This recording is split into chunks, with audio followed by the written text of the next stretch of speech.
Welcome to Not So Quiet on the Western Front, the podcast where we lift the lid, bust the myths, and explore the incredible history of the First World War. I'm Dan Hill, a military historian and battlefield guide specialising in the history of the war on the Western Front. And I'm Dr. Spencer Jones, author and senior lecturer in war studies at the University of Wolverhampton. In this episode, we'll discuss the story of the wounded on the Western Front, what it meant to be wounded, how treatment was carried out, and how likely men were to survive. We'll also look at the medical advances made in the First World War and explore how they have shaped the way medical care is given to this very day. Hello again, Dan. Another day, another podcast, and always a pleasure to be joining you online for one of these. And the subject today is one of those subjects that I think we're all aware of when we read about the casualties of the First World War, but it's one that a lot of people perhaps don't know the actual details of and don't understand how the wounded were treated, because we're going to be looking at those men who suffered wounds of varying types and the systems that were in place to actually treat them. Yeah, hi Spence. Just really looking forward to this one. I know we say that a lot, but there's a lot to get into with this subject in particular. And I think one of the things that makes it really interesting is that so many people have experiences through their own family history related to this. I mean, if you look at it just from a British perspective, and of course we will predominantly look from a British perspective today, there are more than 2 million wounds suffered on the Western Front alone in the First World War. Not necessarily 2 million people, because some have the unfortunate title of being wounded more than once, but 2 million in total. That is a huge number of people. And surprisingly, actually, medical systems really by 1918 certainly are very, very good. And we can really draw almost a straight line to what happens if you pick up a phone and call for emergency help today. So loads of things to get stuck into, and I'm really looking forward to it. It's going to be a fascinating subject. And just that point you made that on the Western Front alone, 2 million men are wounded. For the first time in human history, probably, the First World War is the first major war where more men are killed through enemy action than actually die of disease. And this is quite revolutionary, in fact, in the context of war. But it also means, it's one of the reasons why there's such high battlefield casualties. And your chances of being wounded in the Great War, certainly from a British perspective, there's the rate of wounding to being killed. It works out at about 5 men are wounded to every 1 man who is killed. So there's a much higher proportion of wounded than killed. At various times, that proportion can change a little bit, of course, depending on the nature of the battle, your ability to recover your wounded men who might be lying out in no man's land and so on. But it still represents a very, very large number of men. And so the experience of being wounded, and indeed of knowing men who'd been wounded, was actually a very, very common one. And I don't think our educated listeners need this emphasizing, but I'm going to emphasize it anyway. We think about wounds, and I think we're all drawn to the idea of wounds that you often see in movies, particularly movies of a certain age, where somebody goes, "Oh, I've broken my rib," and they just keep functioning as normal. Or, "Oh, I've been shot in the shoulder," and they grit their teeth, they bite down on their chin strap, and they just carry on. Now, there's examples of this happening in the war, but in fact, being wounded is an extraordinarily traumatic event. It's traumatic physically, it's traumatic psychologically. And if any listeners, you've ever had the misfortune to be in a serious accident, you'll understand this. Shock sets in.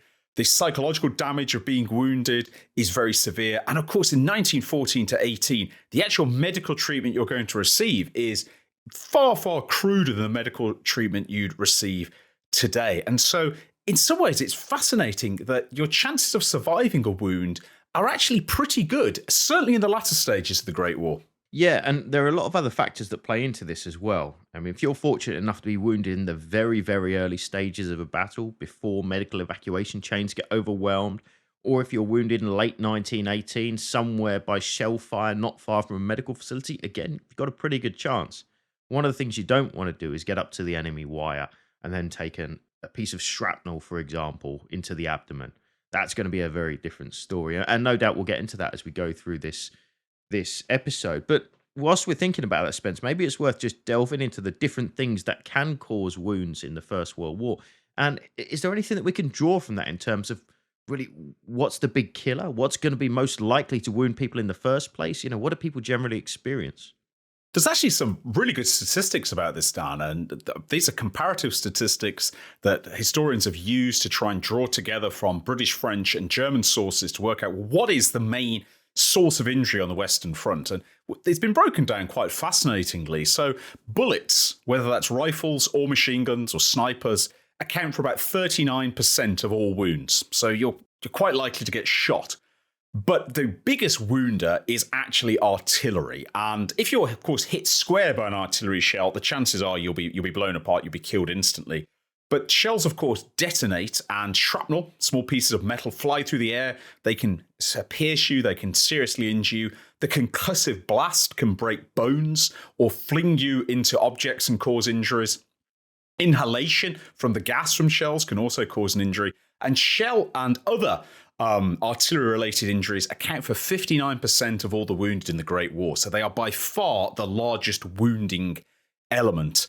Some small ones and some small things that do produce wounds. Hand grenades only account for about 2% of all wounds. And you might think, well, why is that? That's actually because if you're in hand grenade range, there's a high chance you're going to get killed. If that hand grenade is close enough to wound you, it's probably going to kill you as well. And also the fact that if enemies are throwing hand grenades at you, you are very close to each other. You're probably within 15 to 30 yards, so it's difficult to evacuate you. If you're wounded, you may perish from your wound. Bayonets, swords, lances, and other edged weapons accounted for about 1% of all wounds. And again, that's partially because if somebody's attacking you with a bayonet or a sword, they're much more likely to kill you. There's also an interesting point about where wounds occur, because it's slightly odd in certain ways, but when you think about it, it does make sense. When you first look at these statistics, you think, well, that's slightly odd. So 39% of wounds occurred in the feet and the legs. 31% occurred in the hands and the arms, 17% occurred in the head or the face, 6.5% in the back, only 3.5% in the chest, and 2% in the abdomen. You might think, well, why aren't people being hit in the chest so often? It's partially because of where artillery bursts. Artillery tends to burst above you. You don't really want it to burst at your feet. And so the shrapnel is raining down on you.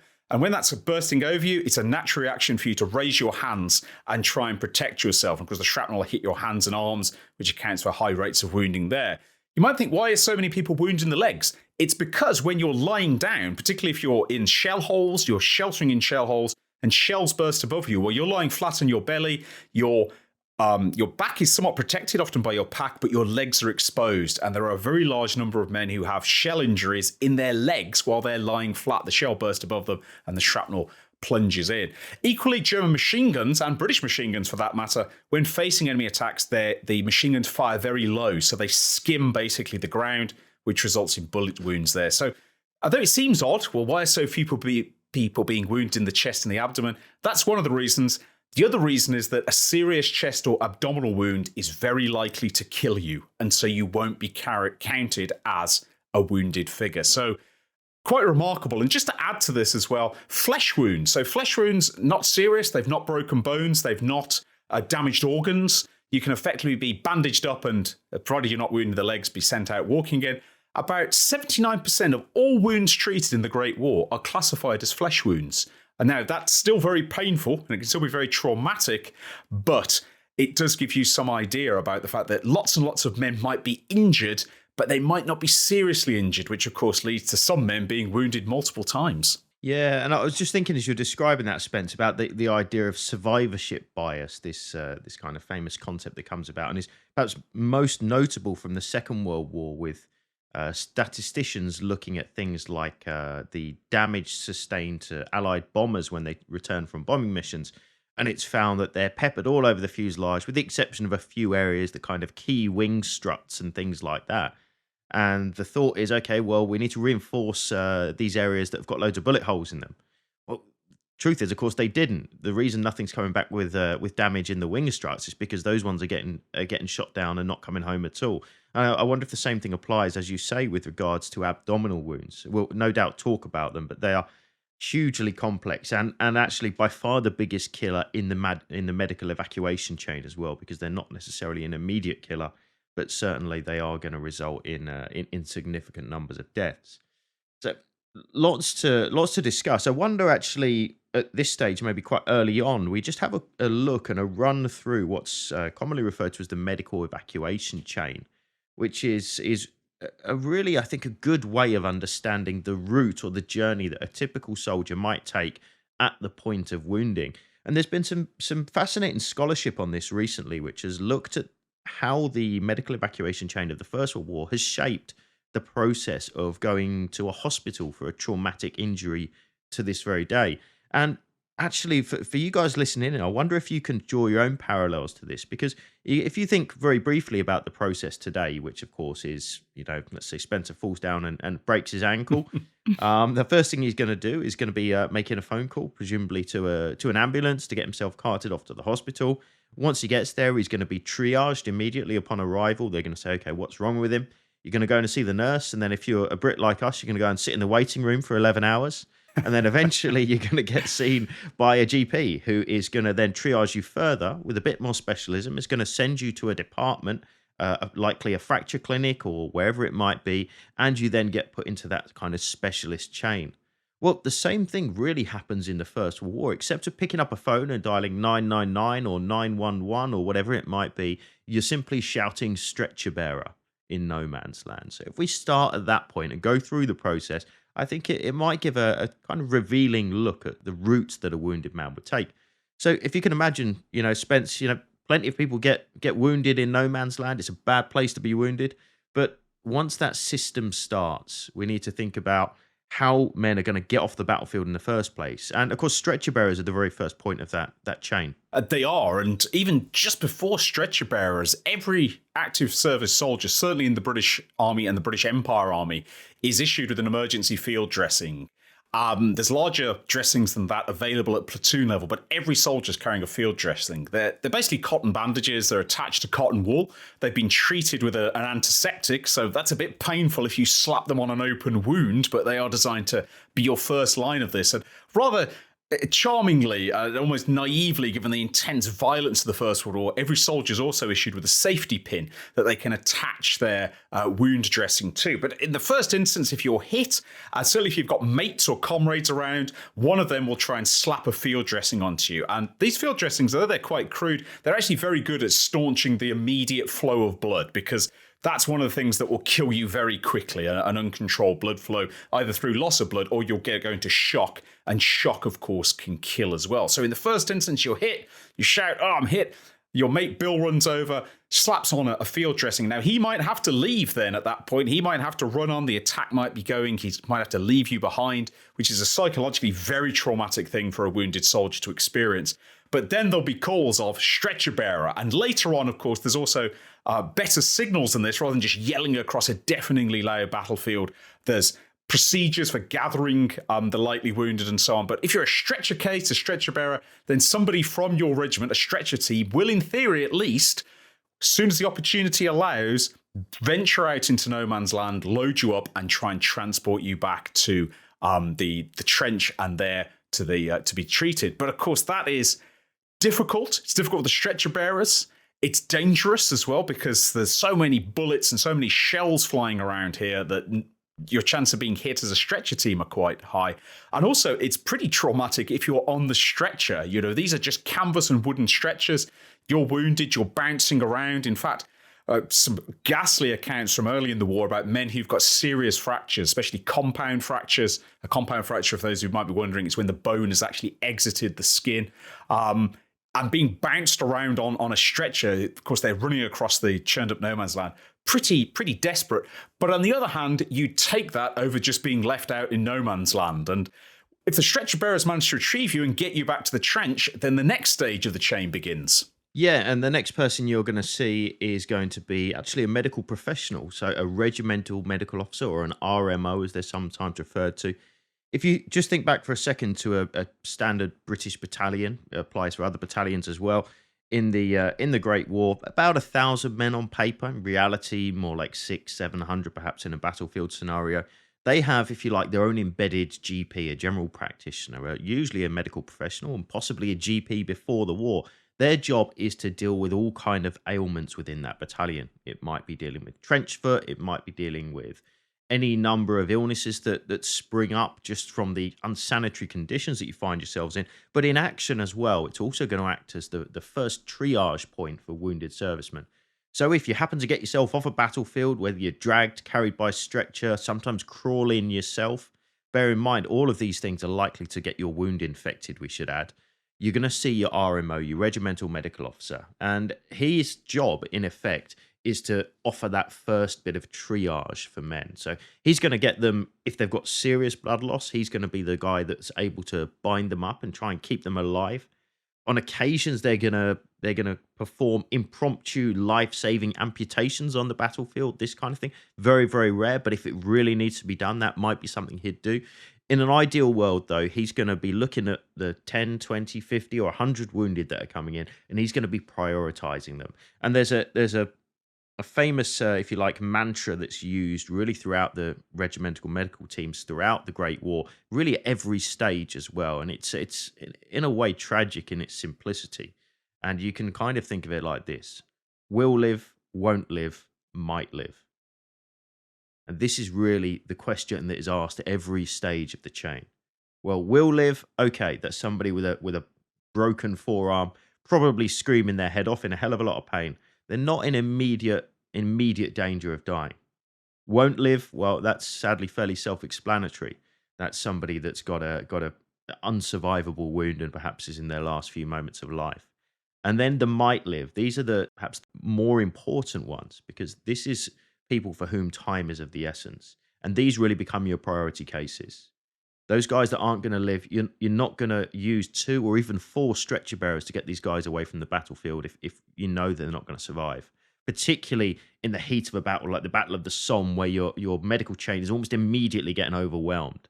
And those that are walking wounded, perhaps with a fracture of a limb or something like that, that are not in immediate danger of death, again, they're not a priority either. So in this sense, I think, Spence, we stick with the might lives for this moment, because as we follow those back, they're really the priority throughout the entire journey of this chain. And the RMO's job is to decide who those people are. And once they're there, he's then got to get them stable enough to move and get further back the chain where they can then get that life-saving treatment. Just a quick word on RMOs, though, here. They're one of the most controversial characters in the Great War. The medical officer is, in many cases, in fact, let's put it this way: 3 men in history have earned the Victoria Cross twice. 2 of those men were regimental medical officers, and both of them earn all 4 of their VCs, one of which is in the Boer War, for going out into no man's land, risking their lives to bring in wounded servicemen. And now, incredibly brave as that is, Arthur Martin Leake, the first of those 2, and Noel Chavas, the second of those, there's a real question about whether actually that's their job and whether they should be doing that. Because the stakes, if you get yourself wounded out in no man's land as the battalion's RMO, are really high. They are, and these are not men who can be easily replaced. These are men with a huge amount of experience, medical experience, and of course, by the time that both Chavas and Martin Leake win their VCs, these are highly experienced regimental medical officers too. So going out and rescuing wounded men is in some ways a double-edged sword for an RMO. Certainly, there's no questioning these men's bravery. As you say, only 3 people in the entire history of the British Army have won the VC twice, and 2 of them RMOs. But at the same time, there's a little bit, not at the time, I should say, but after the war, there's 1 or 2 question marks about, do we want our RMOs leaving their position and going out to try and rescue wounded men? They're better off staying there and letting the stretcher bearers do their work, and they stay and they treat the wounded as they come in. But I think that's the kind of thing we can say quite comfortably when we're sat at home and we're reviewing this in isolation. If you imagine you are an RMO, and these RMOs are often deeply Christian men, they're deeply motivated by their desire to help and heal. Noel Chavas, for example, could well have gone into the church. He could have highly regarded as a churchman, might well have gone all the way to become an archbishop. Very, very motivated by the desire to help and to heal. And you're there and you're in your position and you can see wounded men a few hundred yards away. Doesn't sound very far to you and I listening. But, of course, in a raging battle where there's bullets and shells exploding all the time, it might as well be 20 miles away. But if you can see or you're aware of wounded men, you might hear them calling for help. You've got to be a very hard-hearted regimental first aid officer not to go, I'm going to go and get those men.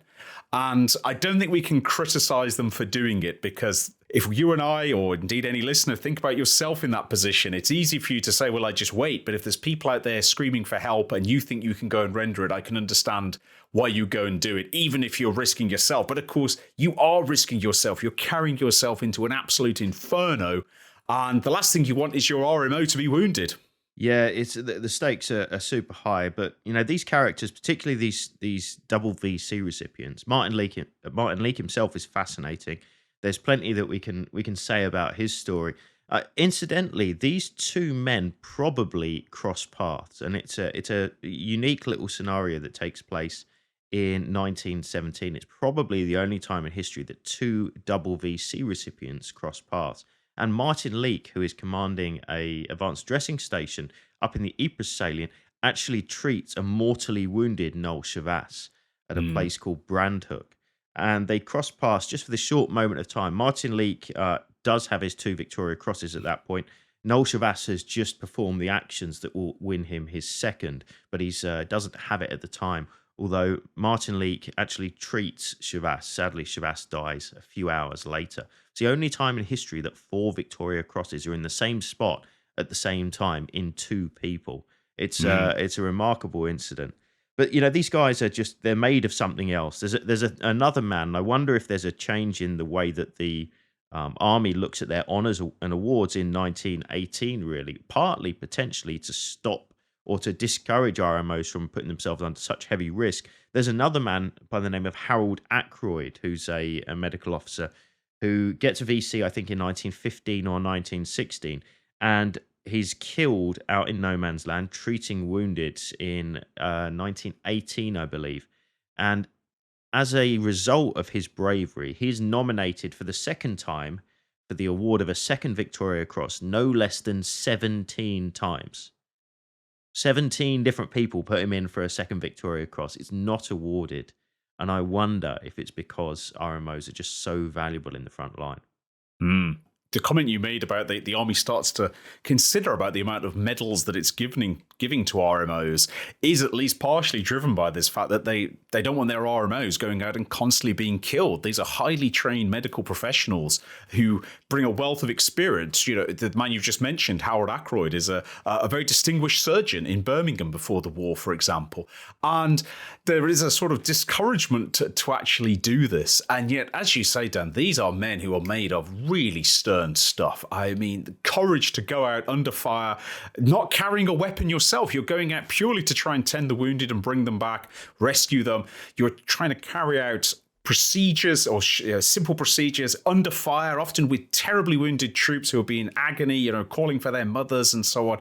And they do this day after day after day. And something I emphasize when I talk about people like Martin Leake and Chavas is, yes, they won the VCs, and we tend to focus on those actions, but they also carried out these type of actions again and again and again throughout the war and didn't necessarily win an award for it. Their double VCs are more than deserved, because this represents an entire wartime's effort. And of course, Chavas, as you say, is mortally wounded at Third Ypres. Martin Leake survives, or Martin Leakey, I should say, survives. But the sacrifice that these men make, trying to save others, is really worthy of our remembrance, I think. Couldn't agree more. So let's go back to the medical evacuation chain there, and just think back to the modern picture as well. So we've had the stretcher bearer called. The paramedics have arrived in modern terms. They've put you into their ambulance. They've carted you back to the RMO. And it's at this point that the RMO has done the initial triage. Now, in modern terms, you've just arrived at the emergency department. Now, the difference here is that there's a space on the battlefield that needs to be covered, because, of course, you can't have a medical facility right behind the front line. In a modern hospital, all of these next procedures are in the same building, but in reality on the battlefield, of course, they're not. So you've got to get there first. Now, we can't have motorized ambulances rolling up to the front line, so it goes on to stretcher bearers once more. But this time, these are typically not the battalion stretcher bearers, which previously would have been the battalion band, whose job it would have been. We're now looking at men of the Royal Army Medical Corps. So these are dedicated stretcher bearers. They are, rather ironically, grouped into something called a field ambulance. But it's not an ambulance that you and I are thinking of right now. It's rather an organisation of about 10 officers, 220 men, so about company size in terms of their strength. And their job is they're a little better trained. They've got the stretcher bearers themselves have got a little more knowledge about medical procedures and how to look after men, particularly how to carry them out of action. And they're going to move them back away from the front line, back to the first proper medical facility that they're going to find. And that's going to be an advanced dressing station. Now, this is typically a couple of miles, maybe 2, maybe 3 miles behind the line, so still within range of shell fire. But it's here that you're going to find a major triage center. So if you imagine all of these battalions attacking in line, they've all got the same kind of, if you like, the same retreat routes or casualty evacuation routes, which are going to centralize in these hubs, the advanced dressing station. Behind them, we can have even larger hubs, which are going to have multiple ADSs leading into them. But it's at this point that you're going to find doctors who have got perhaps the ability to undertake fairly important operations. Not ones that are going to take hours, but ones that are going to take minutes and save lives. Perhaps if somebody's got a spurting artery or some kind of serious blood loss. There's also going to be, I think, importantly here, Spence, a good amount of cleaning done. And this is really, really important because not only are the trenches and the conditions that these guys are getting wounded going to be incredibly unhealthy for many reasons, but they're also incredibly unsanitary too. It is. And this is, you've made a sort of great point about this is where, in many cases, wounded soldiers are going to encounter medical professionals beyond the RMO for the first time. And what's quite interesting is, to start with, at the advanced dressing station, they were just for triaging. And just a point actually to make is triage is a French word that means to sort, I believe. And the British took that word actually from observing French medical procedures in the First World War, and concepts like the golden hour, the speed with which you need to treat those who are going to survive, were also created in the Great War too. But at the advanced dressing station, you might have an emergency surgical procedure, which is beyond just the RMO cutting out something that's lodged in you or something. This might be where if you've got internal bleeding or you've got a clear wound that needs a foreign body removing from it, you might be given some emergency surgery here. Interestingly, at the start of the war, the British Army really actively discourages this type of surgery being carried out anywhere except a base hospital. And the reasons behind it are sensible. They say it's not sanitary here. It can't be kept clean. It won't have the standards of a hospital. There's a high risk of infection being introduced at an ADS, even if it isn't present before. But gradually that gets abandoned, certainly by 1916, because it's found troops are coming back. They're in very bad state. And if they are one of those soldiers we've mentioned who might live, sometimes you desperately need to perform some surgery there. And so this is a really critical section. There's potentially a lot of people there. There can be a lot of staff there. As you've mentioned correctly, Dan, and an important point to remember, it's within artillery range. Shells may be bursting nearby it. Enemy aircraft may be buzzing over the top of it. And yet you've still got teams of surgeons trying to potentially carry out life-saving emergency surgery on the might lives before they get shipped on again. So ADSs are absolutely crucial. Wounds will be cleaned, emergency surgery may be carried out, and again, another triaging will actually take place, because grisly thought here, you may have been deemed you may survive down at the front line. By the time you've made it to the ADS, your condition may have worsened. And if that's the case, you'll be made comfortable in the language of the day, which basically means given a numbing dose of morphine and allowed to expire. But that's the nature of treating casualties, especially when you're dealing with dozens, hundreds, maybe even thousands at battles such as the first day of the Somme are pouring back into the ADS. And this is a stressful environment to be in. Yeah, this in the modern sense, I suppose, is the emergency department of the hospital. You know, you've got the guys sitting in the waiting room. Every now and then you get somebody rushed in who skips the queue and they're put straight through because they've got something that needs to be dealt with straight away. And the guy who's been sitting there with something in his eye for 6 hours is left at the back of the queue. Same thing happens here. So, you know, there is that triage effect. There's also something really important, I think, Spencer, and First Day of the Somme is a great way to bring this up, and that's hydration. Because this is a really big deal on the battlefield. Not only for on days when you've got particularly warm weather, which does happen out on the Western Front. In fact, the 1st of July 1916 is a very warm day, but actually getting dehydrated very quickly once you're wounded too. Yes, you do. And one thing that reading anything about casualties in the First World War, either men who survived wounding or men who see comrades wounding, is the the nature of men begging for water, especially on hot days. And the importance of hydration for wounded is something that the British Army's actually learned way back in the Boer War. Of course, fought in South Africa, hot climate in Southern Africa, troops get absolutely dehydrated. And there's a connection, although they don't fully understand the science behind it, there's a connection that they can perceive between wounded troops being dehydrated, having a much lower survival chance. And so keeping troops hydrated is absolutely crucial. And for that, you need clean water.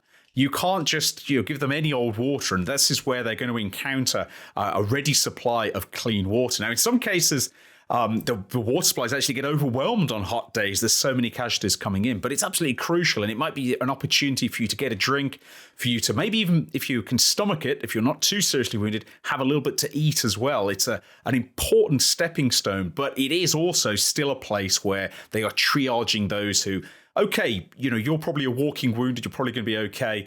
You need to go to base hospital. You need emergency surgery. You need, I'm afraid, to be made as comfortable as possible. And so little things, though, as you say, presence of clean, fresh water, the fact that the ADS that they do their absolute best to keep it clean and keep it sanitary. You don't want to introduce infection at this point.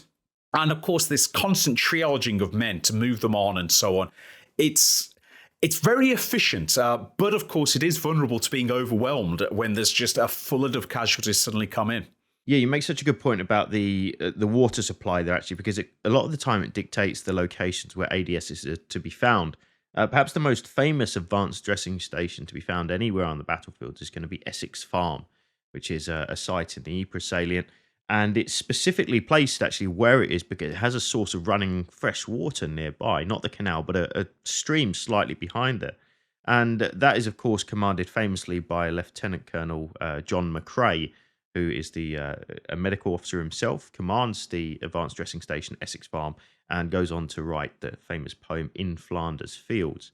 So he is controlling an ADS, and his job, amongst other things, amongst carrying out those surgeries, is to triage troops. And those guys that are deemed to need to go further back behind the line, we'll talk about getting fed back into the military system again in a moment, but to go further back, the next stop is going to be in the early part of the war, perhaps an MDS, a main dressing station, which I think we'll skip over for the purposes of this because it's much like an advanced dressing station, except a collection of them. The next major stop, though, would be the Casualty Clearing Station, or the CCS. Now, this is a main hospital in a sense. If you think back to the modern, or think forward to this modern analogy we're drawing here, this is the various different departments of the hospital, which today, of course, are still in the same building, but back then are in different locations. It's a static site that's usually 10, 15 miles behind the line. And importantly, in this location, they have a specialism. So you'll have a casualty clearing station that is predominantly focused on head wounds. Another one that deals with abdominal wounds, another one that deals with compound fractures, another one that deals with gas injuries. And men will be sent to the one where the specialist surgical staff and the specialist medical teams are that know best how to deal with that. This is, I think, flies in the face a little bit, Spencer, of the idea of the First World War being sometimes a bit of a thoughtless war and not much thought goes into this process. This is a good example of actually how these kind of things evolve. And, it makes perfect sense to send everybody with an abdominal wound to the best abdominal doctor who happens to be in Hospital A. It does, and it's fascinating how quickly it develops. It just gives me a little chance to step back and say that the British Army's learned quite a lot about treating wounds in the Boer War, but the Boer War is a very different environment to the First World War. It's arid, it's dusty. There are major problems with treating the wounded in the Boer War, but generally the nature of the wounds, the infection is generally caused by foreign objects remaining in the body or flies. Flies obviously very common in southern Africa. Whereas in the First World War, the nature of the wounds is very horrific, whereas primarily it's bullet wounds in South Africa. In the First World War, you've got lots and lots of artillery wounds. And of course, you're fighting in muddy fields that are deeply unsanitary, and that mud gets in, it causes infection. And what this means, of course, is, and this is where the hospitals are so important, is the sooner you can be operated on and those foreign objects can be removed, the better your chances of survival. And as I previously mentioned, originally the Army discouraged surgery at ADSs. Later, they started to do this, but if you was really seriously wounded, you probably wouldn't have surgery until, of course, you moved on to the next line. One of the first things they do is try and get the foreign objects out, depending on where you were hit, where you were wounded, clean the wound and treat you. And exaggerating a little bit, perhaps for effect, this is where you're going to have major surgery for the first time in the evacuation chain. You might have had some emergency surgery without much anesthetic, maybe a bit of morphine to keep you under. Pretty tough at the ADS, but now you're likely to be treated more as you'd expect in a hospital, because effectively you are in a hospital now. But one thing I think to emphasize, Dan, is it could take you quite a long time from that moment you're hit and somebody slaps a field dressing on you to the moment you actually arrive at the hospital ready for some surgery. And that's a pretty grueling journey for anybody. Yeah, I think time is the key to all of this, and it's true today as it was back then with in terms of serious traumatic injuries. And there's a real element of luck involved in this. You know, if you imagine the build up to the first day of the Battle of the Somme, British Fourth Army and the various units that are involved, they're aware that they're going to suffer casualties. Nobody really in 1916 is aware what scale of casualties they're going to suffer. And you can almost draw, I don't sound flippant with it, you can almost draw a link to things like COVID in more recent times. You remember, for those in the UK, we created these so-called Nightingale hospitals, which went at the height of the worries about COVID. There were suggestions that there was going to be tens of thousands, hundreds of thousands of people hospitalized at the same time. And all of these medical structures were popped up. Well, in the First World War, there's a balance to be struck, because at very busy times, you need an enormous medical infrastructure. The rest of the time, you don't need an enormous medical infrastructure, but you need the ability to expand and contract very quickly according to battles. It never really quite works that way. You know, men are at a premium, and if you have a medical Royal Army Medical Corps that's 6 times bigger, well, those men are going to get stripped away and they're going to be sent to other units. But you still need that flexibility to expand and contract as required.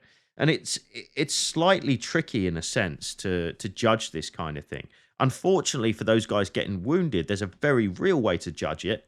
And that's if you're the first guy getting wounded on the 1st of July 1916, you get the first stretcher bearers, you get the first go at the doctor, you get the first train back, you get the first bus up to the line, and then you get the first hospital barge down to the base hospital. You could be out of the front line within 24, 36 hours and back in a base hospital, if you're lucky. If you're the 57,000th guy on that morning to get wounded, sorry to say, you're probably not getting back for 5, 6, 7 days. And that might simply be too late. This is true. And bear in mind as well, listeners, about that the nature of these wounds. The longer you go without treatment, the higher risk of infection. There's also a risk that you'll simply die of shock. Shock is a killer in the First World War. A serious wound is an incredibly traumatic event. You may have been blown high in the air by an explosion. You may have had serious injury, concussions to go with it. And dying of shock is a very, very real risk. And if you're not treated in this time, that's a risk. And even if you survive all that, just the fact that this injury has gone untreated, the pain that you'll be in, the stress that you'll be suffering, everything that goes with it, it's pretty grim, it's pretty traumatic. And yet, what's fascinating for me about the wounded is British post-war statistics, which are generally considered accurate, suggest that 80% of wounded men who survive their wound, so they've basically gone through the treatment chain and then at some point they're discharged, 80%, so 4 out of 5, actually return to some form of service. Now, that doesn't mean quite the same as going straight back into the front line, because you may be not fit for the front line. You may be given an administrative role, for example, or you may be given a role with a labour company or something like that. But even so, the fact that out of the wounded who survive this process, 4 out of 5 are fit enough to continue serving in the war in some way, is actually testament to the fact that this system is effective. Yeah, you know, one of the numbers that's often thrown up here is about 600,000 men are thrown back into the front line without even returning to the UK following being wounded. So they might make it back to a casualty clearing station. And we should point out, at any point during this chain, really from the advanced dressing station onward, if you're sufficiently lightly wounded or you've been recovered to a certain extent, you could go back into the front line or into a different position. We should mention medical boarding here. So soldiers will be put forward, be what's called boarded, put forward in front of a medical board. A1 is the top category that will put you into frontline service and you'll be able to fight again in the front lines. A2, to some extent, that's true as well. And then you get B1 and B2, which are no longer combatant roles, and then down to C1 and C2. And then, of course, those individuals who are completely invalided out of the army altogether. But 600,000 between 1914 and 1918 are going to be fed back into the army in some way, shape, or form without ever returning to the UK, which is remarkable. Just want to pick up something you mentioned a minute ago, Spence, actually, which is shock. And one of the things, one of the unsung heroes of the First World War in this sense, because really once you reach the advanced dressing station and then the casualty clearing station, it's the first time soldiers are going to start encountering nurses on the Western Front. And the roles that nurses play, not only in terms of performing life-saving operations and the many things that they do, one of them is to try and reduce the impact of shock and inject a little bit of normality into life. And so you could argue, I think, two of the biggest weapons that the British Army's medical chain has in the First World War are three of them. One's a smiling lady. The second one is going to be a cup of tea. And the third one is going to be a cigarette. And those three things are all really staple at the time. But the effect in reducing shock, calming people down, and getting them to some case of normality is actually quite incredible. It is. And this is not scientifically understood in the First World War. It's a concept that is better understood now for the treatment of shock. The presence of a calming voice is extremely powerful for treating shock. But at the time, it's not fully understood. And people just start to notice this effect.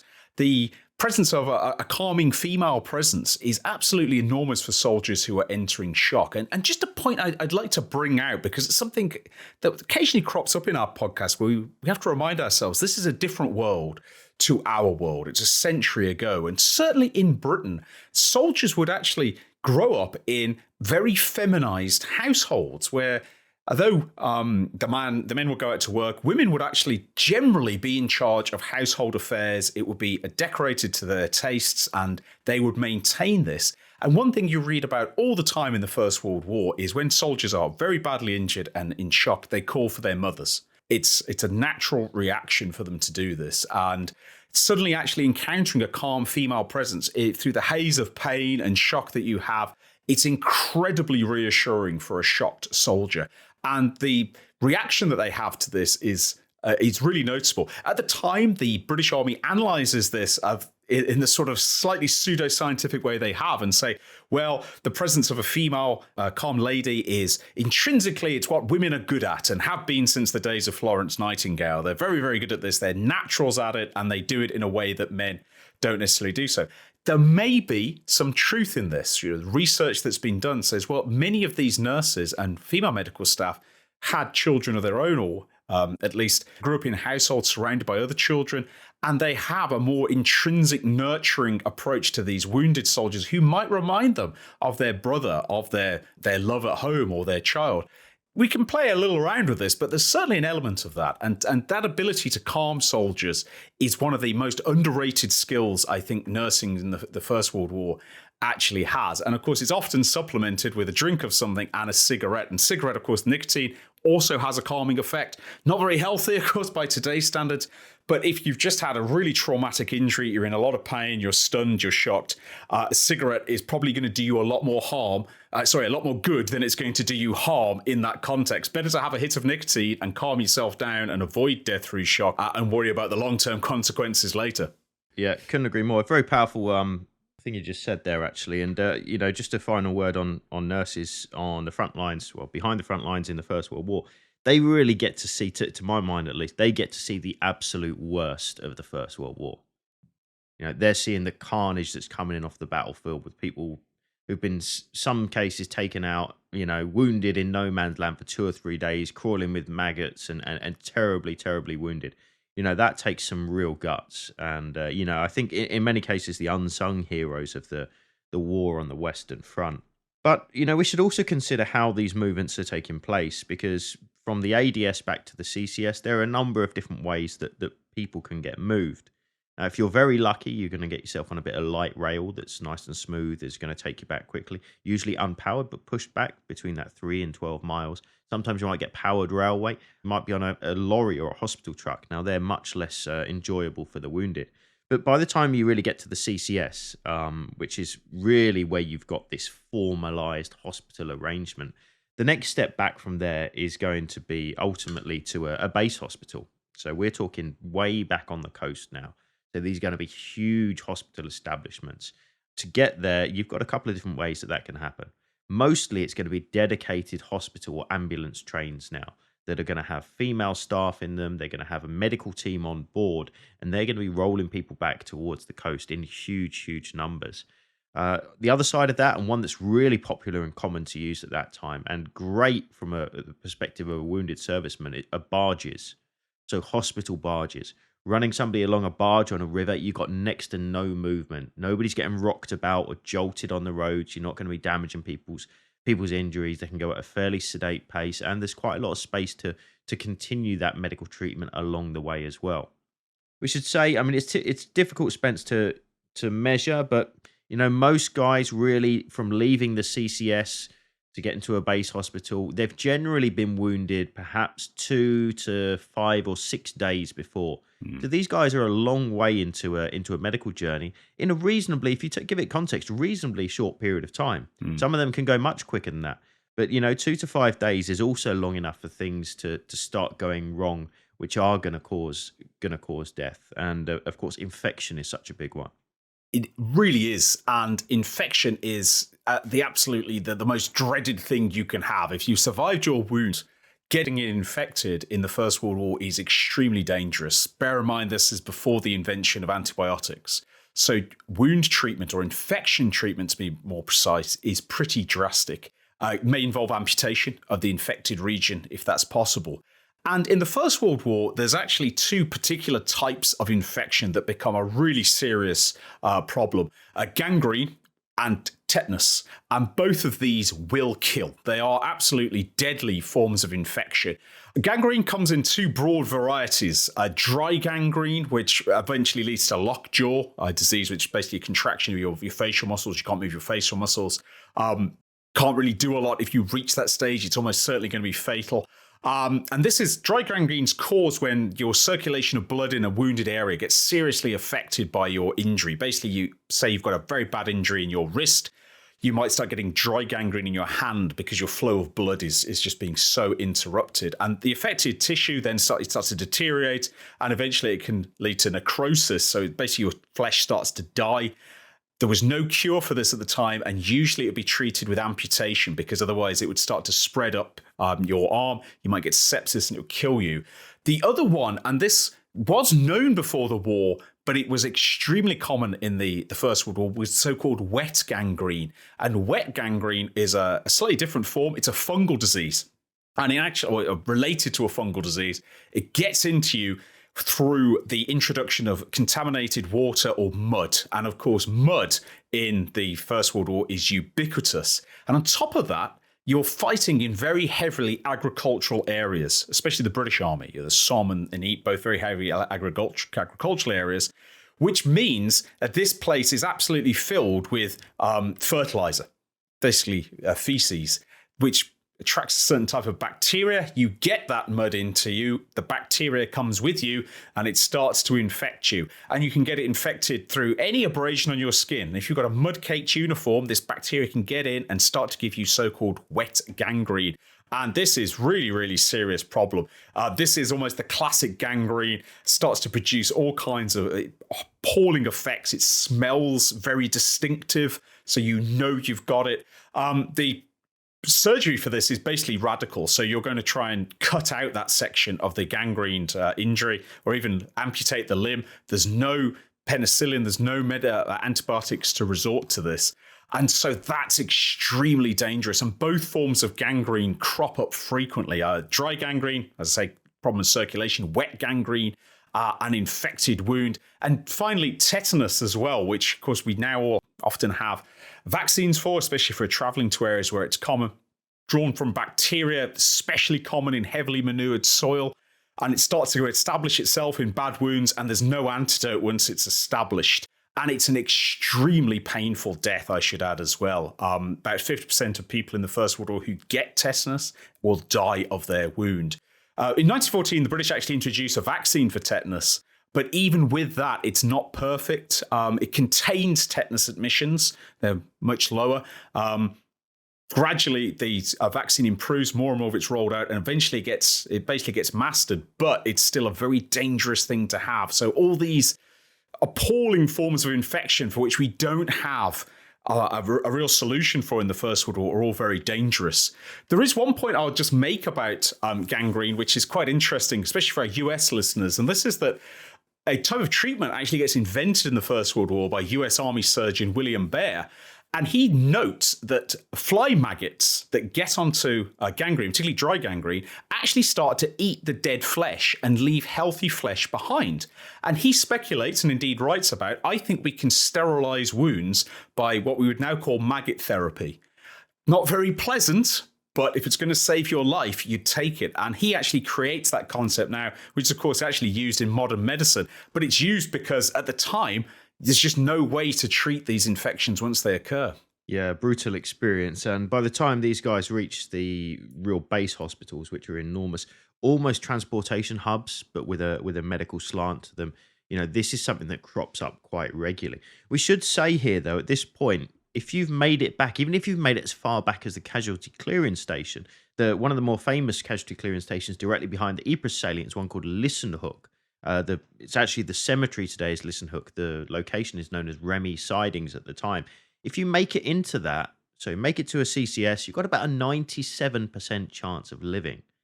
And this is something that when I'm on the battlefields, I like to explain to people, because you look around somewhere like Lissenhoek that's got 10,000 graves around you in that cemetery today. You look around them and you say, just look how many casualties are there. The reality is that huge casualty, that huge cemetery represents 3% of the people that actually pass through that location. The other 97% move on, either to the base hospital, where sadly some will die, but the percentage gets better. The further back the chain you get, the more chance you've got of living.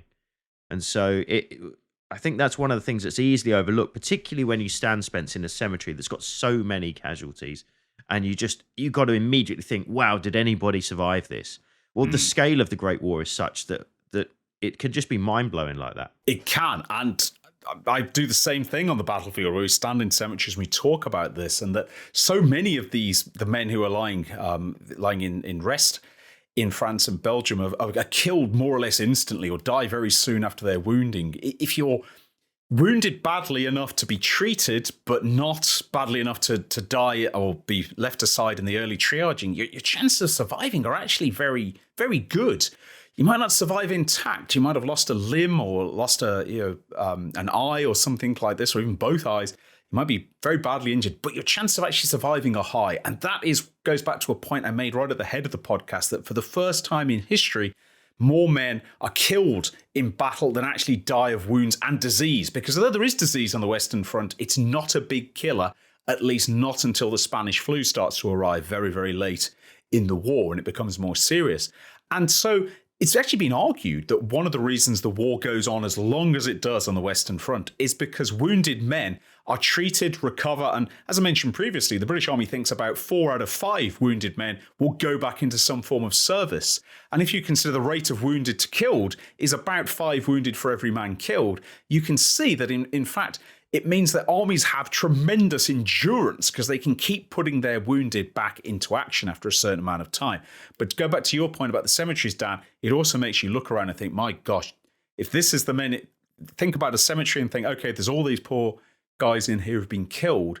Well, 5 times this number have been wounded, possibly in the same action. Yeah, and I'll give you a little bit of a personal story on this one. Of course, not everybody survives even once they get that far back. And my own great-great-grandfather, partly my reason why I'm so passionate about this subject, is in fact killed. And I should say he dies of wounds. So he's wounded during the Battle of Arras in April 1917, and probably, as far as I know, wounded on the 9th of April, and dies of his wounds on the 18th of April, actually in Etaples, one of the famous field base hospitals right back on the coast. Very powerful for me to go back there today and find, visit his grave. He was an older man at the time, at 36 years old, and sadly lost his life. And all we know is that the family story passed down through relatives saying if he'd come home, it wouldn't have been all of him. So it gives you some suggestion of the wound that he sustained. But I think equally tragic is that had he lived a little longer, his next stop would have been Blighty, back home in the UK, because the reason these base hospitals are located where they are is because they're coastal and they're typically attached to big ports. And it's at this point one of two things is going to, or one of several things will happen. If you're fully recovered, you're going to go back up somewhere into the melee that is the either the front lines or the military system back on the Western Front. You may lose your life, like my great great grandfather did, Andrew Allison, and not go home, or you may go home and you may go into the convalescence system at home. And this would involve going back on a large hospital ship, which in itself has its own dangers. Crossing the channel in the First World War is not an easy thing to do. Hospital ships, despite them being clearly marked, are still targets and there are still losses. So these things will typically travel back in a convoy and they'll go to ports where you'll then get distributed into a whole new network of convalescent homes throughout the UK. And these in themselves, Spence, are fascinating things to study. They are, and just as you've mentioned, a family connection, it's worth mentioning one of mine because it relates, in fact, to being shipped back to the UK. And this is one of my great grandfathers who actually was wounded at Gallipoli in September 1915. Now, wound treatment at Gallipoli is famously very poor for much of the campaign, subject in itself to cover, but he's very seriously wounded in September. He spends months in hospital being treated, and then is eventually shipped back to Blighty, back to Britain after several months in hospital. He spends several months in a convalescent camp, and in total, from him being wounded, he's wounded in September, and then he's discharged as unfit. He's lost the full use of his left hand as a result of his injuries.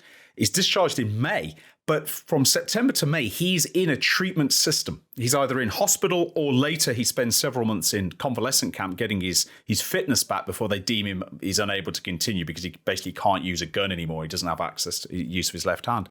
And two things. One, what a traumatic experience. You've basically had close to 9 months, just short of 8 months, I should say, in constant treatment. But also it shows in some ways that the detail of the system that he goes through from various hospitals in the Mediterranean until eventually to a convalescence camp actually in the north of England, where his fitness and recovery is slowly brought up. But that journey back from the Mediterranean on the hospital ship is not an easy one. As you say, that their hospital ships are attacked and indeed sunk by U-boats. And I have to say as well, some of these hospital ships, it can be a pretty grueling journey, especially if you're coming from a hot climb, the Middle East or the Mediterranean. These aren't air-conditioned ships in any way, shape or form. The sun's beating down on you. The journey home can actually be quite grueling. But of course, you do have the advantage of thinking, well, at least I'm going home now, which must have been a great boon for the troops as well.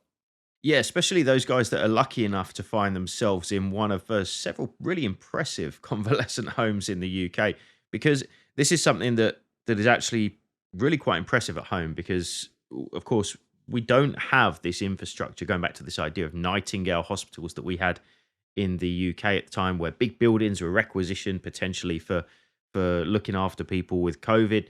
They don't get used in the event of things, but in the First World War, we don't have much of that. What we do have, though, is lots of stately homes and things like that. I was in a place called Rest Park at the weekend, really grand, stately home. And basically, the family say, right, we're leaving, and we'll hand over this entire stately home to convalescent, to wounded soldiers.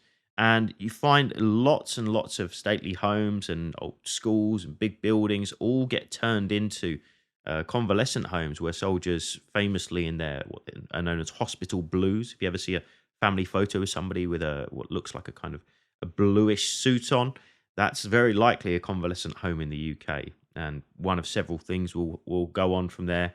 Either if you're, for example, an amputee, very likely you're going to be fitted with a fairly rudimentary prosthetic and eventually discharged, honorably discharged from the army. In other cases, men still might come back from a convalescent home to the military and back out into get reassigned through an infantry base depot into a regiment and find themselves back out on the Western Front once again.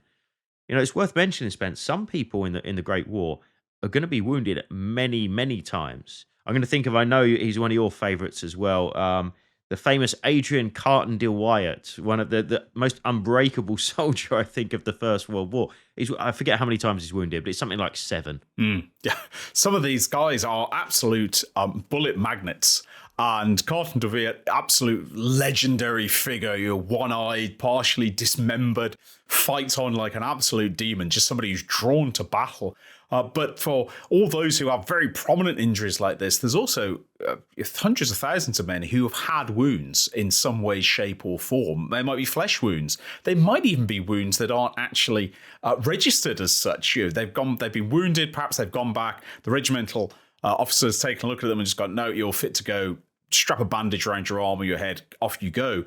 And so your experience of being wounded, the chance of being wounded are high. And one thing just to add about the convalescent homes, and this is again a little bit of a personal story. So where I live, there's a cemetery nearby, and it's got quite a significant number of First World War soldiers are buried in it. And that's because not far from where I live, a stately home was turned into a hospital in the UK. And it always strikes me, I like to visit these soldiers, especially around Remembrance Day. A lot of them are Australians, there's some Canadians, they're from all nationalities within the British Empire. And these are men who actually died in that hospital. So even if you made it to the UK, if you were very severely wounded, you might well die of your injuries. And I think it's worth remembering that everyone wanted a ticket home to Blighty, but for the very seriously wounded, your wounds might just be too severe in the end. And I always think it's worth remembering them. And I think that the Australians who are buried here, I often think, did anybody ever get to visit them? Because it's a long way, of course, from home for them. So, and sometimes I get asked, in fact, on tours or by students, well, why have I got a little cluster of First World War soldiers buried in my local cemetery? And quite often it's because these were men being treated or convalescing back at home, and they just succumbed to their wounds. Yeah, the whole experience of being wounded, I think, is fascinating. I wonder if there's a psychological element to this as well in a different way, because I believe it's in 1916, I'm going from memory here, that the British Army actually introduces something which is a little strip of what they call, I think it's called Russian braid. It's known as a wound stripe, and it's literally a marker that's put on the lower left sleeve of British Army of a soldier's uniform, signifying that they've been wounded in action. And what I find that's very interesting is that when you look at photographs from 1916 onwards, you quite often, you can read a soldier by the various badges and insignia that they've got on them. If you ever get anybody in a photograph with this little vertical gold stripe on their left sleeve, one of these wound stripes, they're always spent. They always have it on show. If there's a photograph going on, you can guarantee they've got their wound stripe pointed towards it. I wonder from that perspective, did men who'd been in action and been wounded, did they treat it as a badge of honor, do you think? Well, that's a really interesting question, because as well as wound stripes for soldiers who have of course, been in action, get to wear it, and then go back into uniform, there's also the silver badges that are issued for men who've been in action, they've been badly wounded, but they can't return to service. So my great-grandfather, for example, was issued with one of these. And there were several reasons for this. One was, of course, to dissuade people from perhaps asking, why is this fit young man on the streets? Why isn't he at war? Especially if the wound isn't necessarily particularly visible. So you could wear this to offset that. But also, it was a badge of honor. And fascinatingly, you can get lots and lots of photos, particularly from the 20s and 30s, where you can look at family members and they might be in their Sunday best and so on. And you can see that the veterans who've had that, they wear that as prominently as other veterans might wear their medals.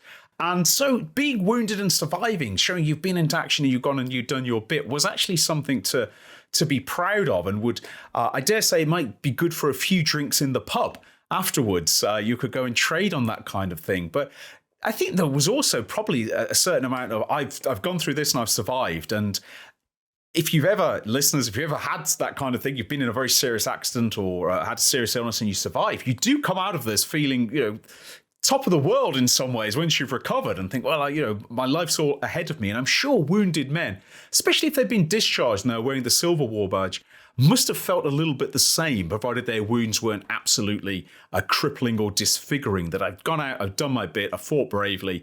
Yes, I'm wounded, but I'm back and I'm proud of what I've done. But that actually brings me on to another topic that we haven't necessarily really delved into yet. And this is something that is absolutely fascinating, I think, in the history of the First World War, because it's not the complete beginning of what we'd now call reconstructive surgery, particularly the repairing of very damaged faces. There has been some experimentation with that before the First World War, but in the modern sense, this is the dawn of reconstruction. This is where it's taken very seriously, of course, because there's such a huge number of men who have very serious facial wounds or disfiguring wounds. And the way that they're treated is nothing short of a revolution. Yeah, do you know, I'm just, as you described that there, and kind of conjuring up in my mind those horrific mental images of people that have taken, chunks of shell to the face and somehow survived and literally are left without a face or with terrible disfiguring wounds. It's fascinating and tragic I think in equal measure, because the Great War in many ways, I think one of the things it does is it creates, particularly on the Western Front, it creates the world's largest opportunity to learn. There are years and years and years of medical knowledge really packed into this 4-year period. And a good big part of that is because you get so many wounds, so many different types of wounds in a very short period of time. From a very callous point of view, it's a perfect place to learn and improve medicine and technology. And this idea of reconstructive surgery is absolutely one of them. Harold Gillies and various people back in the UK who basically pioneered this idea of giving people their faces back, in a sense. It could be as simple as creating almost a plate to infill those areas that are missing. In some cases, it's trying to get people back so that they can chew and breathe normally and that kind of thing. Some cases, it's skin grafts. I mean, we see this more perhaps famously in the Second World War, but in the First World War, absolutely these kind of things are done. There's a lot we can say, I think, about medical improvements generally, Spence. And I've got to say, a lot of this comes down actually from the French point of view. There's some really remarkable work done in French medical practice and also in the United States medical practice during this part of the war. There are a number of new things that come out. So X-ray would be one of them. I mean, that's a really big deal and an important one, actually, for those guys who are in the medical system. Yes, it is. And the use of X-rays becomes really standard certainly in the Allied armies by 1917. So if you're brought back, you complain you've got a really sore rib or you've got a really sore arm, they'll X-ray you to check this. And this is quite remarkable. It's said that as a common soldier, you're going to get far better treatment from the army than you would from the medical profession if you're in civilian life. Remember, for particularly UK listeners, this is long before the NHS. And although there is a certain amount of free medical care available before the First World War, it's very limited in what it'll do. Basically patch you up and send you back to work is about its limit. And instead, you're given so much better treatment if you're wounded. You mentioned X-rays, Dan. There's also blood transfusions. Again, something that has been experimented with before the war, but only in a sort of small scale. It's not fully understood.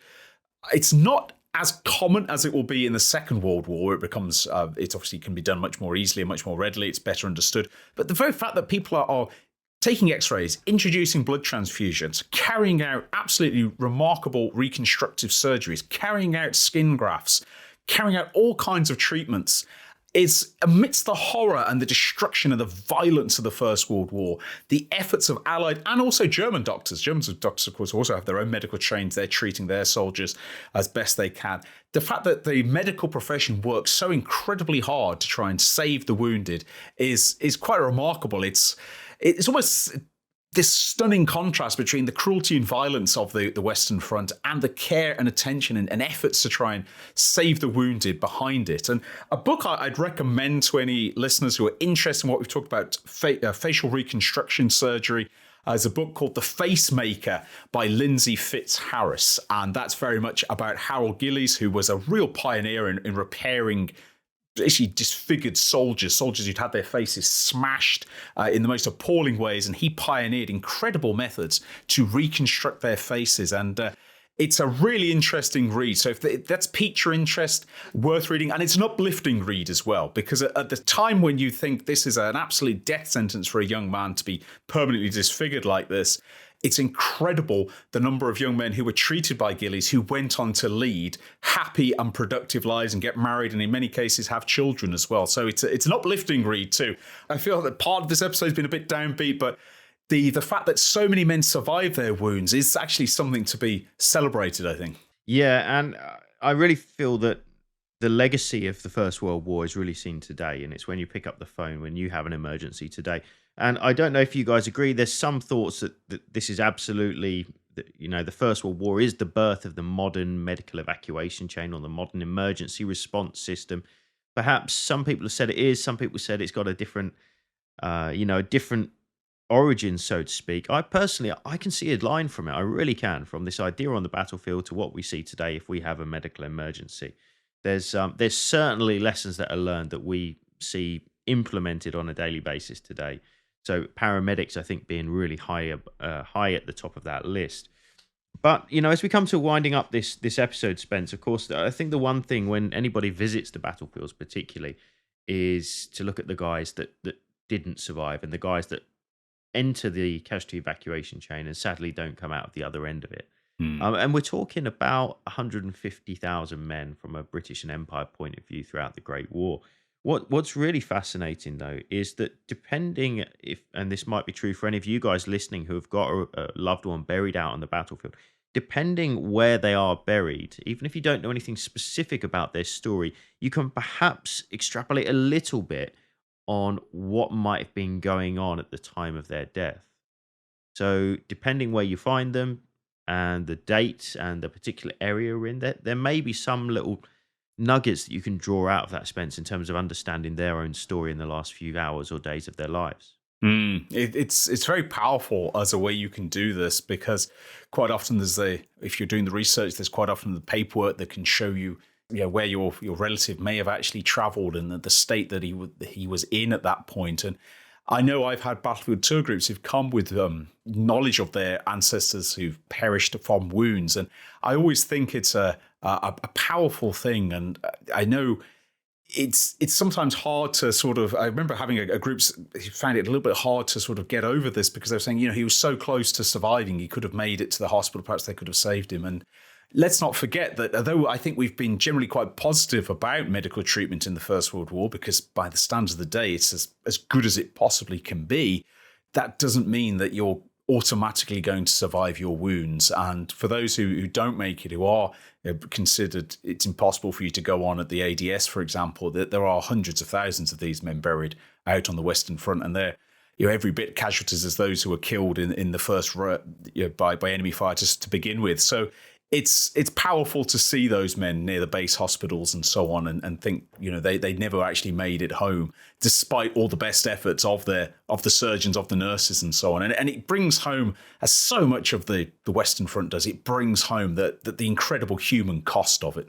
Yeah, and even as you were talking there, I'm just trying to get my head around the idea of wounded. Actually, I don't know the answer to this, and I don't know that either you do or that there is one particularly. At what point does somebody become died of wounds rather than killed in action? Because of course the reality is that really the vast majority of people who serve on the Western Front die of wounds in some way, shape or form, whether it's seconds, minutes, hours, days, or even weeks or months later.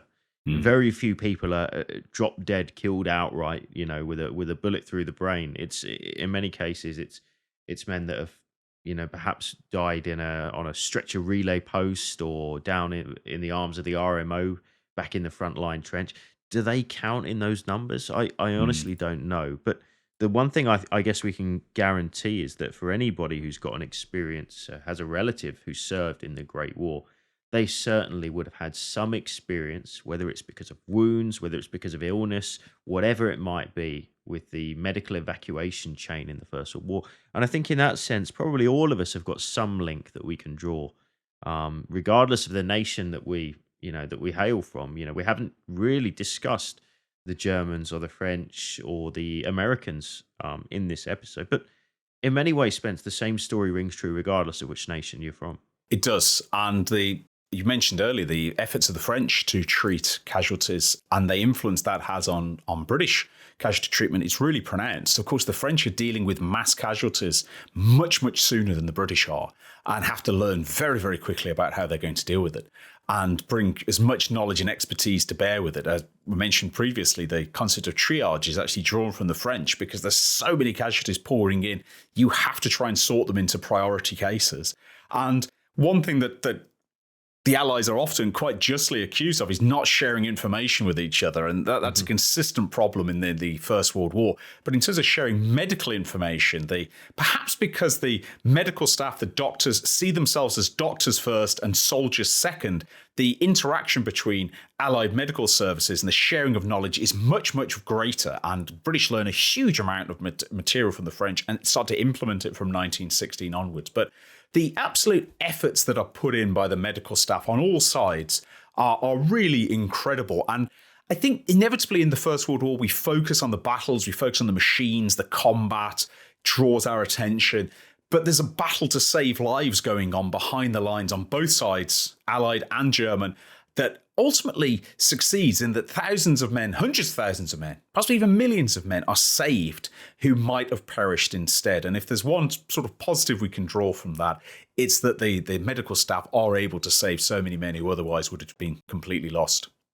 Very nice. I think very powerful way to end this week's podcast. Thank you very much. Really enjoyed that and hope you guys did as well. Of course, do drop us your comments, considerations. Drop us a review if you have any opportunity. It would be hugely appreciated. And we will look forward to seeing you again next time.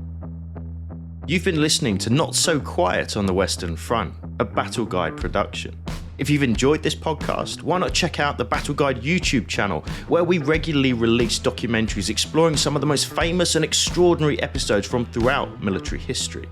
If you'd like to support the Battle Guide team to create more content just like this, why not head over to our Patreon, where for the cost of just a cup of coffee, you can get access to full-length virtual battlefield tours, exclusive behind-the-scenes content, decide which subjects we cover in future podcasts and videos, and join a fantastic community of like-minded people. That's all this time. See you again soon. I thought you didn't know anything about this stuff. You said, "Oh, you're gonna have to help me out." Yeah. And then you roll out those percentages in the first 2 seconds. I thought, hang on a minute. It's not my strongest suit, but I know bits and pieces about it. So yeah.